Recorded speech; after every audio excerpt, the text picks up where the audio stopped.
रहे हैं, तो सीधे सुनील जी मैं आपका रुख करूंगी।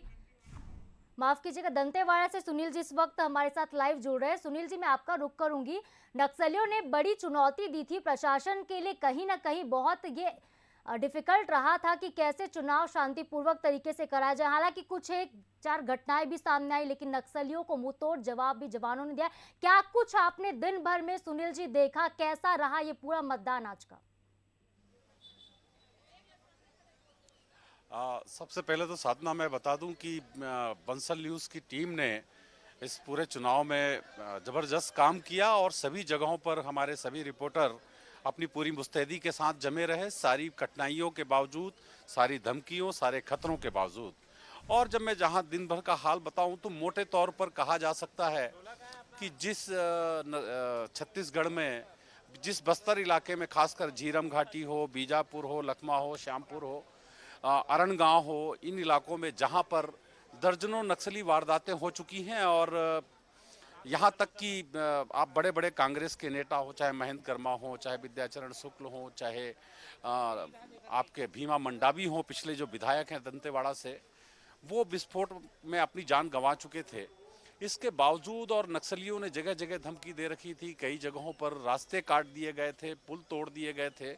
इसके बावजूद सब हमारे साथियों ने, सब जो जितने भी लोग थे, हाँ, और सारे साथियों ने सब जगह से रिपोर्ट आने लगी है और करीब अभी तक 65% मतदान हो चुका है। लेकिन जहां तक खतरे की बात करें तो सारी धमकियों को नज़रअंदाज करके मतदाता वहां पहुंचे। इवन दिन सबसे ज़्यादा जो 5 नक्सली प्रभावित 5-6 जो गांव हैं, पटाली है, बुरगाम है, आपका अरण गांव है, यहाँ पर जो पुराने लोगों से हमने बात की तो पता चलता है कि 5, 10, 20 वोट पड़ते थे। कई बार तो मतदान दल खुद वोट डालता था।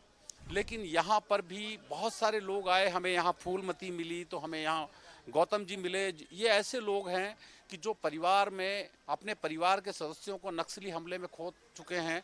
हमने फूलमती से बात की, दिन भर रिपोर्ट वो हमारी बड़ी चर्चित रही कि कैसे फूलमती के पिता को मारा गया था, लेकिन वह वोट डालती है और मुस्कुराकर कहती है मुझे डर नहीं लगता है। और अब मैं आगे बता दूं कि यहाँ पर फिलहाल अभी हम जगदलपुर के माफ की दंतेवाड़ा के जिला मुख्यालय में हैं और मतदान कर्मी सब जगह से लौटने लगे हैं।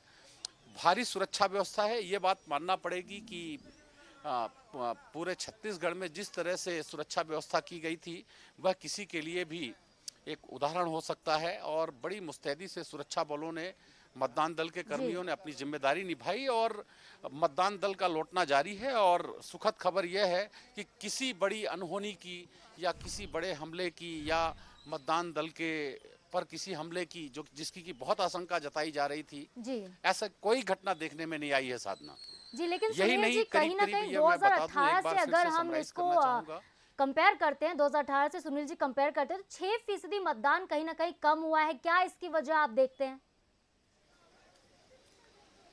हाँ, देखिए, इसकी वजह एक तो ये है कि एक तो देखिए धान कटाई का मौसम चल रहा है और किसान धान कटाई में व्यस्त हैं। इसके अलावा कई इलाकों में बरसात भी हुई है। और देखिए जो आंकड़े आए हैं, अभी जो आंकड़े आए हैं ये प्रोविजनल आंकड़े हैं और अभी अंतिम आंकड़े आने तक हमें इंतज़ार करना होगा। और हम उम्मीद करते हैं कि मतदान का प्रतिशत निश्चित ही बढ़ेगा और ये आंकड़े अभी सिर्फ अस्थायी आंकड़े हैं साधना। जी बिल्कुल सुनील जी, तो स्थायी आंकड़े जल्द ही निकलकर सामने आएंगे और बेहद लोकतंत्र का खूबसूरत ये पर्व जो है शुरू हो चुका है। दिवाली भी नजदीक है, त्योहारों का मौसम है और चुनावी त्योहार भी शुरू हो चुका है। छत्तीसगढ़ से इसकी शुरुआत हुई है और ये वो 20 सीटें थी जिन पर आपने दिन भर कवरेज की है। सब कुछ आपने अपनी आंखों से देखा आपने और हमारे दर्शकों को भी बताया। इसके लिए बहुत बहुत शुक्रिया सर।